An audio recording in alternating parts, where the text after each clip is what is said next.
So in this problem, imagine that you're some kind of bench scientist and you're taking some vial of liquid, 73.5 milliliters of this liquid, and using it to make smaller tubes that have this liquid in them.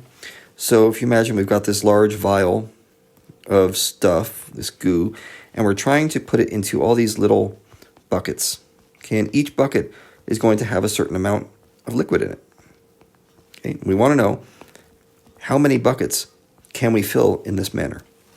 And this is actually a pretty useful technique that you would use in certain pharmaceutical companies. Now, if I had something easy, I'm going to use some fake numbers here. Okay, so just bear with me while I explain this. If I had 10 milliliters and each one of these guys were 2 milliliters, you could probably do the math in your head very easily. You'd say, okay, well, how many times can I get 2 milliliters out of 10? You'd say 10 divided by 2, that makes 5 little tubes. Okay, no problem. Well, the math doesn't change just because the numbers are ugly, right? If we want to know the number of tubes, we're still going to take the total volume divided by the per tube volume. Okay, so in other words, 73.5 milliliters divided by 0.55 milliliters per tube.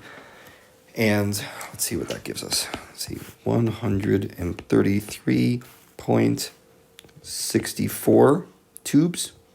That's how many tubes I can fill. Well, if you look at the question, remember it says how many Eppendorf tubes will be completely, that's an important word, completely filled. Well, it certainly won't be 134. You can't quite fit that many. So if 134 were an option, that's not it. You have to round this one down to say how many tubes are completely full. Right? This is a situation where you've got one tube at the end, which just has a teeny little bit on it, but it's not enough. It's not going to do the job. So we would say 133.